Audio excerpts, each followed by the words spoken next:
Was müssen Flüchtlinge aus der Ukraine in Deutschland beachten? Diese Frage, die erreicht uns natürlich aktuell immer wieder, weil wir ja aufgrund der Ukraine-Krise viele hunderttausende Menschen haben, die nach Deutschland gekommen sind. Und an den Erfahrungen der letzten 6, 7 Jahre, insbesondere an den Erfahrungen der Flüchtlingskrise aus der arabischen Welt, möchte ich euch gerne ein paar Informationen mitgeben, die ihr frühestmöglich beachten solltet.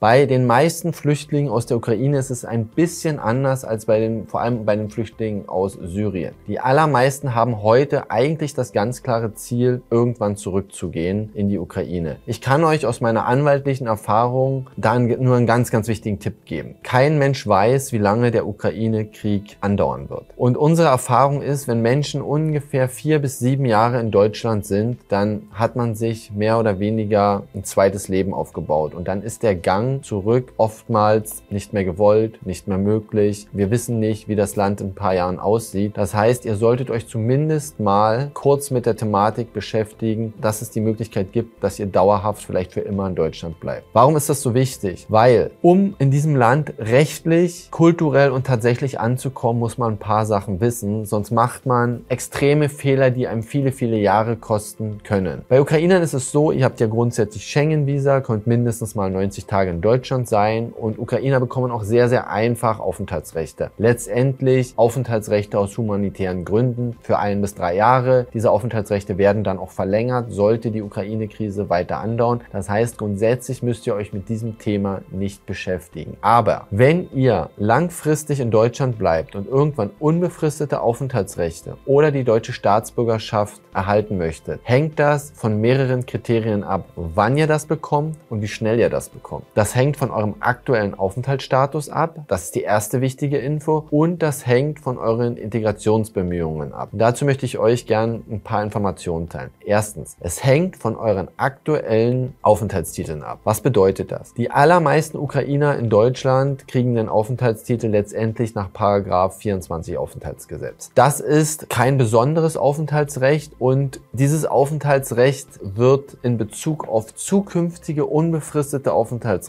und in Bezug auf die Einbürgerung in keiner Form bevorzugt. Das bedeutet, man sollte als Ukrainer darüber nachdenken, insbesondere wenn man es für eher wahrscheinlich hält, dass man in Deutschland bleibt, zusätzlich Asyl zu beantragen. Weil dann besteht die Chance, unter gewissen Umständen einen Asylstatus zu erhalten, der sich Flüchtlingseigenschaften nennt. Und von diesem Status, von diesem Aufenthaltsstatus, ist es deutlich einfacher, in andere Aufenthaltsrechte hereinzukommen. Zu dem Thema haben wir einige Videos aufgenommen. Schaut einfach mal in unseren Kanälen, nicht explizit für Ukrainer, aber über diese Tatsache sollte man nachdenken. Die Wahrscheinlichkeit, dass jemand aus der Ukraine Flüchtlingseigenschaft bekommt, liegt so ungefähr bei 10 bis 20%. Es ist, also aus meiner Sicht, wenn ich persönlich in der Situation wäre und meine Erfahrung hätte, würde ich zusätzlich ein Asylverfahren bestreiten, um die Wahrscheinlichkeiten zu erhöhen, später einfacher die Niederlassungserlaubnis, ein unbefristetes Aufenthaltsrecht oder die deutsche Staatsbürgerschaft zu erhalten. Das zweite Thema ist aber viel wichtiger und baut auf dem Thema Aufenthaltstitel auf. Ihr müsst euch zumindest in der Theorie einmal damit beschäftigen, dass ihr langfristig hier seid. Denn die Art und Weise, wie ihr euch in Deutschland verhaltet, was ihr in Deutschland macht in den nächsten Jahren, davon ist es abhängig, wann ihr in andere Aufenthaltsrechte reinkommt. Denn niemand weiß, wie Deutschland rechtlich in den nächsten Jahren mit dem Thema Flüchtlinge aus der Ukraine umgeht. Das bedeutet eigentlich 3 Sachen. Erstens, ihr müsst euch wirtschaftlich integrieren. Das bedeutet, jüngere Menschen in jedem Fall eine Ausbildung machen oder ein Studium. Mittelalterliche Menschen, so wie ich sage mal zwischen 35 und 45, ohne Abschluss, sollten auch darüber nachdenken. In jedem Fall solltet ihr entweder eine Ausbildung, ein Studium machen oder arbeiten gehen. Das ist extrem wichtig, weil nur wenn ihr arbeitet und nicht von Sozialleistungen lebt, nur dann werdet ihr wahrscheinlich die Möglichkeit haben, in unbefristete Aufenthaltsrechte und in die Einbürgerung zu kommen. Weil es hat unterschiedliche Gründe, aber ein Grund ist, für unbefristete Aufenthaltsrechte werdet ihr wahrscheinlich 5 Jahre in die deutsche Rentenversicherung einzahlen müssen. Und das befürchte ich bei vielen Ukrainern, weil alle immer noch hoffen, dass